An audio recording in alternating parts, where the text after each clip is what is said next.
Hello civil engineers, आज का video बहुत ज्यादा इंपॉर्टेंट होने वाला है। क्यों? क्योंकि आज हम पढ़ने वाले हैं general definition and cross section in road, लेकिन मॉर्थ की गाइडलाइंस के हिसाब से।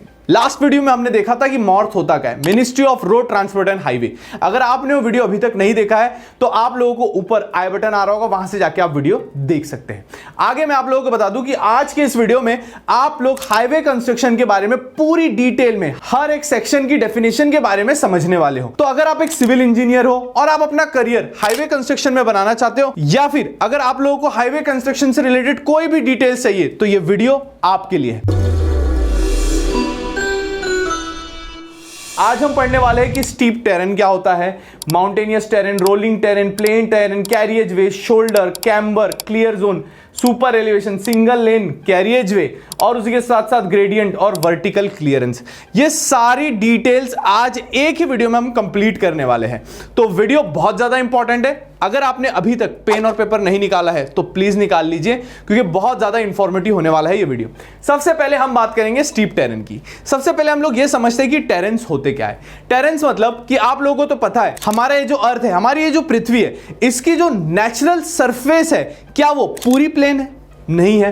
क्या वो पूरी की पूरी माउंटेनियस है? नहीं है। बहुत ही डिफरेंट ये अपने नेचर में है। तो इन नेचर्स को अलग अलग नाम में क्या किया गया है, डिफरेंशिएट किया गया है। तो सबसे पहले आता है स्टीप टेरेन। अब ये स्टीप टेरेन क्या होता है समझिएगा। Steep terrain is a terrain where the cross slope of the country is generally greater than 60%। मतलब कि अगर हम बात करें कि ये कुछ इस तरीके से पहाड़ी इलाका है और इसका ये जो टेरेन है, मतलब कि एक तरीके से नेचर समझ लीजिए। कंट्री मतलब ऐसा नहीं कि एक देश की बात कर रहे हैं हम लोग, अलग अलग जगह भी हो सकता है, जैसे कि लद्दाख अलग हो गया, पुणे अलग हो गया, राजस्थान अलग हो गया। तो आप समझिए एक एरिया को ये कंट्री कह रहा है, ठीक है। स्लोप, उसके स्लोप के बारे में। अब स्लोप तो आपको समझ में आ गया होगा कि ये स्लोप, तो जो परसेंटेज ऑफ स्लोप अगर 60% से ज्यादा होता है, मतलब ये जो अंडुलेशन आप लोगों को दिख रहे हैं ये 60% से ज्यादा होते हैं, तो कितना हो जाएगा? वो हो जाएगा स्टीप टेरेन। क्या हो जाएगा वो? स्टीप टेरेन, ठीक है। 60% ग्रेटर देन, अगर 60% से ज्यादा रहा तो हमेशा याद रखिए, नोट डाउन कीजिए, ऐसा लिखिए, steep terrain is equal to more than 60%, ठीक है। क्वेश्चन आ सकता है आप लोगों को, कॉम्पिटिटिव एग्जाम्स में भी आ सकता है, कॉलेज में भी आ सकता है, और अगर आप हाईवे कंस्ट्रक्शन में जाना चाहते हो तो आपके इंटरव्यू क्वेश्चंस में भी आ सकता है।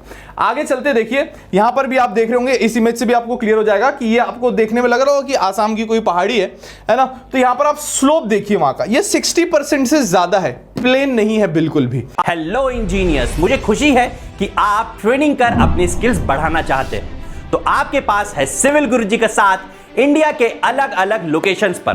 बस आपको चूज करना है अपना नियरेस्ट लोकेशन 2 महीने की ट्रेनिंग करने के लिए, और डिस्क्रिप्शन में भी इसकी पूरी जानकारी दी गई है।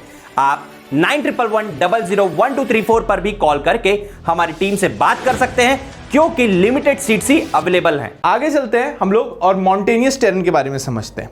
Mountainous terrain is a terrain with the cross slope greater then 25 and 60%। 25% से ज्यादा और 60% के अंदर अंदर अगर रहता है, देखिए 60% से ऊपर हो गया तो क्या है? स्टीप टेरेन है।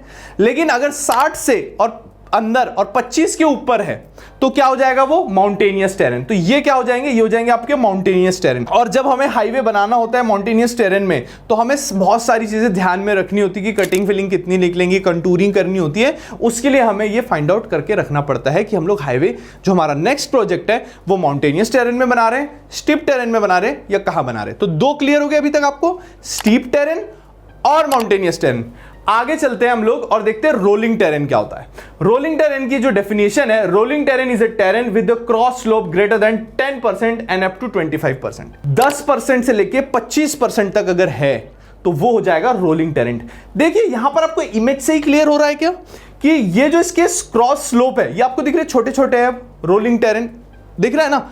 आप लोगों ने देखा होगा कि एक विंडोज की एक बहुत पुराना वॉलपेपर भी है, वहां पर भी ऐसी कुछ पहाड़ी दिखाई देती होंगी, वो भी रोलिंग टेरेन है।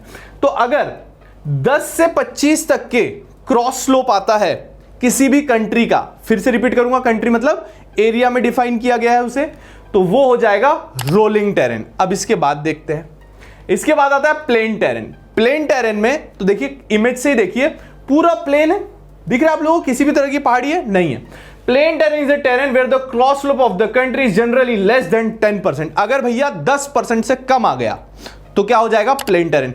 और 10 के ऊपर और 25 से कम आ गया तो रोलिंग टेरेन, और 25 से लेके 60 के बीच में आ गया तो माउंटेनियस टेरेन, और 60 के ऊपर आ गया तो स्टीप टेरेन। देखिए एकदम इंपॉर्टेंट है, आपको राइट डाउन करना है। आगे चलने से पहले आपको यही कहूंगा कि राइट डाउन कर लीजिए, वीडियो थोड़ा पीछे करके भी आप लोग देख सकते हैं। आगे चलते हम लोग और कैरियज वे के बारे में समझते हैं। कैरियज वे मतलब जो आप लोग हाईवे यूज कर रहे हो। देखिए बहुत सारे लोगों को कैरियज वे ही क्लियर नहीं होते कि आखिर कैरियज वे होता क्या है हाईवे कंस्ट्रक्शन में। डेफिनेशन बाद में पढ़ेंगे, पहले कैरियज वे होता क्या है ये समझते हैं। यहां पर आप लोग देख रहे हो कि ये एक रोड है। अब इस रोड में जितने एरिया से आप लोगों की व्हीकल रन होने वाली है बस उतना ही कैरियज वे होता है। कैरियज वे में बिल्कुल भी शोल्डर इन्वॉल्व नहीं होते। क्या इन्वॉल्व नहीं होते? शोल्डर्स इन्वॉल्व नहीं होते, डिवाइडर इन्वॉल्व नहीं होता है, ना ही मीडियन इन्वॉल्व होता है। सिर्फ जैसे कि समझ लीजिए आप लोगों ने बीच में देखा होगा कि बीच में इस तरीके से, जिसको आप लोग डिवाइडर भी कहते हो, वो डिवाइडर भी होता है, ठीक है। उसी के बाद यहां पर जो एक व्हाइट लाइन होती है, उसके बाद कुछ एक खाली एरिया भी आप लोगों को मिलता है, ठीक है। तो ये जो एरिया होता है इसे हम लोग क्या कहते हैं, शोल्डर्स। ये आगे आएगा, अच्छे से क्लियर हो जाएगा। और ये क्या होता है जिसको आप डिवाइडर बोलते हो, इसे कहा जाता है मीडियन। तो कैरियज वे बस इतना ही बचा ना, जिस पर से व्हीकल रन होने वाली है वही कैरियज वे होता है। क्लियर हो गया अब आप लोगों को कैरियज वे क्या होता है। अब आगे चलते हैं। Road length width refers to the width of carriageway of the road in terms of traffic lanes. Single lane, अगर आप लोग सिंगल लेन बना रहे हो, सिंगल लेन मतलब एक ही व्हीकल का जाना है ना, उसके साथ दूसरी व्हीकल नहीं जा सकती, तो वो कितना होता है 3.75। एंड डबल लेन कितना हो जाएगा 7 मीटर। डबल लेन कितना हो जाएगा 7 metre. 7.5 metre with raised curves. यहां पर आप लोगों को कर्व्स दिख रहे होंगे, कॉर्नर में आप लोगों ने देखा छोटा सा जो रहता है 150 mm का एक, यहां पर आपको कर्व्स दिखाई दे रहे हैं, आपको इमेज भी दिखाई दे रही होंगी इन कर्व्स की। तो ये क्या होता है कर्व्स। अगर कर्व्स इंक्लूड है तो 7.5 with raised curves. Multi lane है, अगर मल्टी लेन मतलब क्या होता है, देखिए जैसे ये यहां से एक व्हीकल जा सकती है और इसी के साथ साथ दूसरी भी जा सकती है, तो ये क्या हो गया, मल्टी लेन हो गया। मतलब एक ही रोड पे 2 लेन है। यहां पर भी आप लोग देख रहे हो कि यहां से भी 2 व्हीकल आ सकती है एक साथ, तो ये मल्टी लेन्स हो गए। मतलब क्या हो गया, ये मल्टी लेन। तो मल्टी लेन है तो मल्टी लेन तो 3.5 मीटर पर एडिशनल लेन होता है। लेकिन अगर 2 ही लेन का बन रहा है, मतलब एक व्हीकल जा सकती है और भैया एक ही व्हीकल आ सकती है, बस इतना ही बन रहा है, तो 3.75 का रहेगा एक लेन। लेकिन अगर मल्टी लेन बन रही है कि 2 व्हीकल्स को पास करवाना है, भैया इधर से भी 2 व्हीकल पास करवाना है, तो 3.5 मतलब 7 मीटर का ये एक पूरा बनेगा और ये दूसरा 7 मीटर का बनेगा। क्लियर हो गया आप लोगों को। और ये सारी चीजें हम लोग मॉर्थ के स्पेसिफिकेशन के हिसाब से ही मैं आज आप लोगों को बता रहा हूं, तो आप एकदम राइट डाउन कर सकते हैं। तो अब हम लोग आगे चलते हैं और नेक्स्ट पार्ट को समझते हैं, जो कि शोल्डर, जो मैंने आपको थोड़ी देर पहले समझाने की कोशिश कर रहा था। एकदम क्लियर हो जाएगा अभी। The portion of the road adjacent to the carriageway primarily intended for emergency stopping. देखो मैं आपको एकदम डेफिनेशन को क्लियरली समझाता हूं, आप लोग रीड आउट कर लीजिए, मेरे पीछे लिखिए। ऐसा एरिया जो एक्सीडेंट या फिर इमरजेंसी के लिए अलग से बनाया जाए ताकि कैरियजवे में जो व्हीकल रन हो रही है उसमें कोई डिस्टर्बेंस ना हो, उसे कहा जाता है शोल्डर। क्लियर आप लोगों को, दिखाता हूं मैं आप लोगों को। तो जैसा भी हम लोगों ने समझा कि ये होता है कैरियजवे, है ना। कैरियजवे मतलब कि इसी पर से व्हीकल्स रन होने वाली है। अब देखिए आप लोग 7 मीटर का है, तो 7 मीटर है तो कितना वे होगा, देखिए 2 वे होगा और 2 लेन होगा। मतलब कि एक ही व्हीकल यहां से जाएगी, दूसरी यहां से आएगी। क्यों? क्योंकि एक लेन कितने का होता है 3.5 मीटर्स का। 3.5 मतलब कितना हो गया ये हमारा, ये हो गया हमारा 7 मीटर, ठीक है। ये तो हो गया जहां से व्हीकल रन होने वाली है। लेकिन ये होता है शोल्डर, जहां पर अब किसी कारणवश अगर आप लोगों को गाड़ी स्टॉप करनी हो, कि कोई भी कारण हो सकता है, पंचर हो गया, तो आप कैरियज वे में डिस्टर्ब थोड़ी करोगे, पीछे वाली गाड़ी आके आपको ठोक सकती है।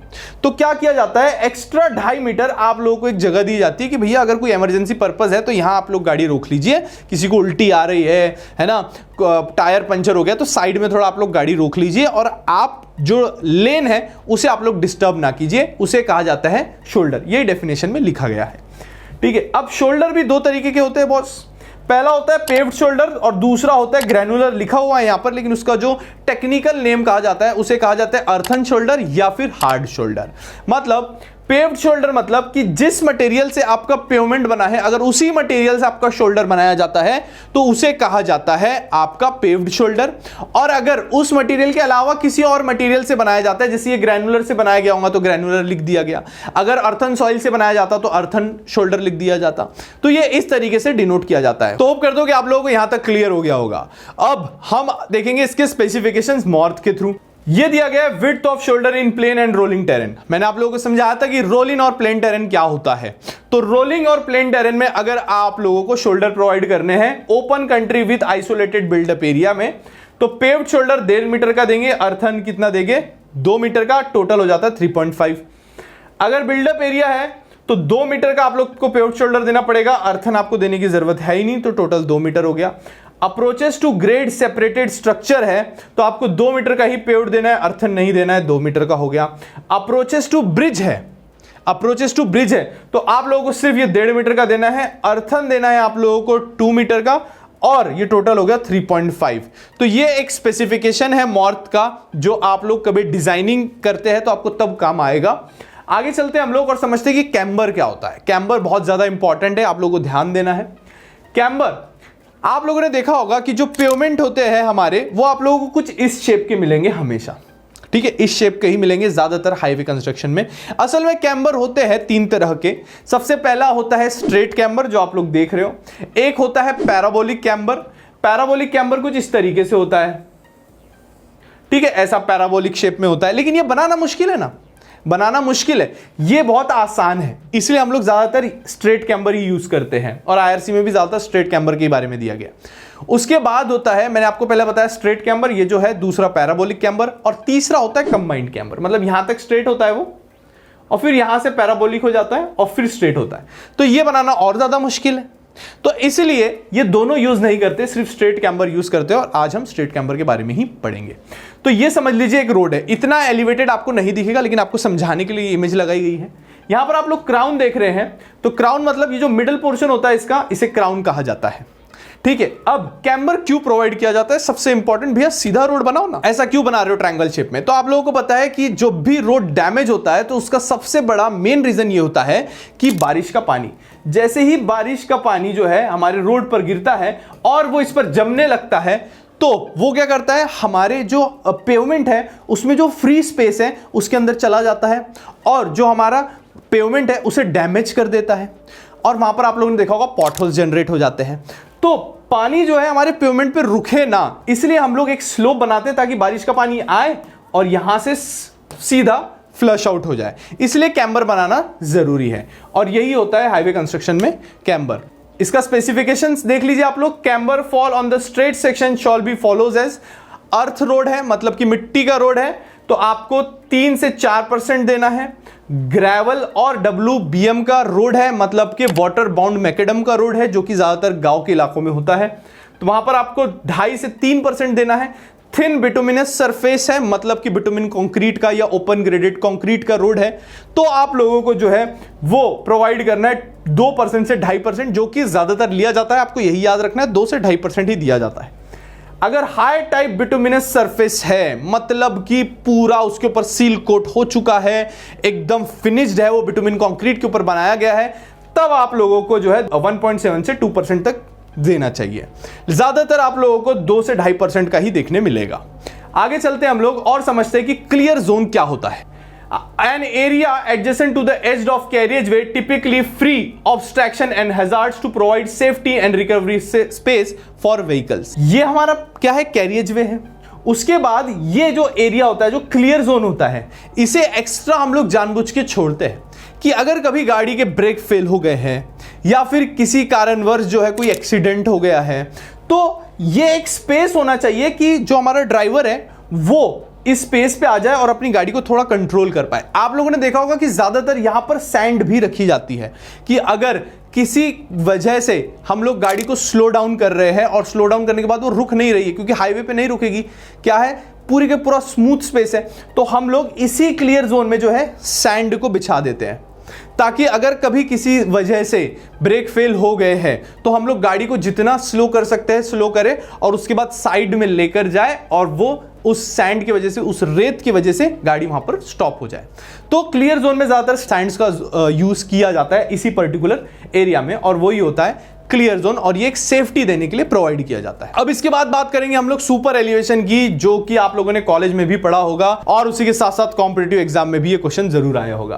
तो the banking of the road surface in the curves to assist vehicle in maintaining stability and control. आप लोगों को पता है कि अगर कोई भी चीज को एक कर्व में स्पीडली मूव की जाए तो उसके अंदर सेंट्रीफ्यूगल फोर्स आती है और वो आगे की तरफ पलटने की कोशिश करती है, मतलब उस तरफ जाने की कोशिश करती है, गिरने की। तो जैसे ये एक व्हीकल है, एक कार है, अगर ये स्ट्रेट रोड होता और ये व्हीकल स्पीड से टर्न होती तो इस पर क्या बनता, सेंट्रीफ्यूगल फोर्स पड़ता और ये व्हीकल इस तरफ जो है इस तरीके से गिर जाती, पलट जाती। लेकिन अगर हम लोग ये एरिया को थोड़ा सा जो है राइज कर देते हैं और यहां से वो टर्न लेता है तो वो सेंट्रीफ्यूगल फोर्स को रेजिस्ट कर देता है। गाड़ी ऐसे जाएगी तो पलटेगी, लेकिन अगर उसका जो ये कर्व अगर उसे मिल गया और वो स्पीड से भी जाएगी तो वो नहीं पलटेगी। इसलिए हम लोग सुपर एलिवेशन को प्रोवाइड करते हैं, इसे ही कहा जाता है सुपर एलिवेशन। ये जो आप लोग देख रहे हो ये ज्यादातर एकदम जो शार्प टर्निंग्स होती है उस पर ही दिया जाता है। और उसी के साथ साथ आप लोग सोच रहे हो कि सर अब इसमें तो कैम्बर नहीं, अब कैसे करेंगे? तो देखो ये हो गया, ठीक है। तो अब जो भी वाटर वेस्टेज है, अब यहां पर ड्रेन बनाने की जरूरत है क्या? नहीं, एक ही तरफ ड्रेन बनेगी जब सुपर एलिवेशन प्रोवाइड होता है। यह भी इंटरव्यू में पूछा जाता है कि अगर सुपर एलिवेशन है तो ड्रेन रोड के दोनों तरफ बनेगी क्या एक तरफ बनेगी? और वहीं सब कंफ्यूज हो जाती है कि ड्रेन तो हमेशा दोनों तरफ ही देखी है, एक तरफ कैसे बनती है? तो एक तरफ बनती है जब सुपर एलिवेशन होता है, क्योंकि अब वाटर तो यहीं से स्लोप डाउन होकर नीचे जाएगा ना, तो यहां पर कॉस्ट भी बचाई जा सकती है, ठीक है। ये सब डिजाइनिंग पार्ट में आप लोगों को समझ में आ जाएगा। तो थोड़ा सा सुपर एलिवेशन के बारे में पढ़ते हैं। Super elevation shall be limited to 7%। अलग अलग दिया गया है, लेकिन जो एवरेज है वो 7% का दिया जाता है। और ये क्या है? ये सुपर एलिवेशन को हमको 7% तक उठाना है, ठीक है। क्लियर है आप लोगों को? आगे चलते हैं हम लोग और सिंगल लेन कैरियज वे को समझते हैं। ये एक कैरियज वे है। अब इसमें आप लोग मुझे बताइए कि ये सिंगल लेन है या डबल लेन है। अब ये कैसे समझ में आएगा? इसकी चौड़ाई से, ठीक है। अगर ये आप लोगों को 3.5 मीटर्स दिख रहा है और ये भी 3.5 मीटर्स है, तो ये कितना हो गया? ये हो गया 2 लेन। और देखिए अगर 2 लेन है तो 2 वे होता है मैक्स। 2 वे मतलब कि एक व्हीकल इधर जा रही है और एक व्हीकल इधर से आ रही है, ठीक है। तो ये हो गया 2 वे। अब मुझे बताइए कि अगर 2 व्हीकल इधर से जा सकती है और 2 व्हीकल इधर से आ सकती है, तो ये कितना वे हो गया? ये 2 वे ही हुआ, लेकिन कितना लेन हो गया? ये हो गया हमारा 4 लेन। मतलब ये कितना होगा? 7 मीटर होगा और ये भी 7 मीटर होगा। तो ये क्या हो गया? 2 वे लेकिन 4 लेन।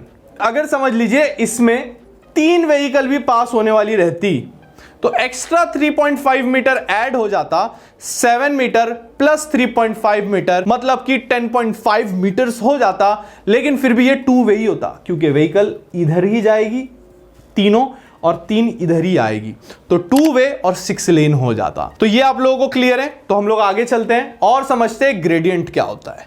ग्रेडियंट आप लोगों ने देखा होगा कि बहुत सारी ऐसे एरियाज होते हैं जहां पर व्हीकल को एक हाइट को अचीव करना होता है। और आपने देखा होगा कि जब भी हम कोई हाइट अचीव करते हैं तो इसे डायरेक्ट अचीव नहीं करते, थोड़ा सा हमें घूम के जाना होता है वो हाइट अचीव करने। और हम सोचते हैं कि यार डायरेक्ट क्यों नहीं बना देता है ना। बहुत सारी इमेजेस भी देखी होगी कि आप लोगों ने कि ब्रिजेस बनाए गए और वहां पे क्वेश्चन मार्क से लिखा हुआ है कि वाई सिविल इंजीनियर वाई, आप सीधा क्यों नहीं बना सकते थे?